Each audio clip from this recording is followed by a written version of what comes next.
जिए मोर लालनवा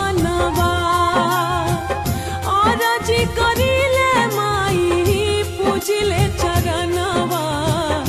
जुग जुग जिए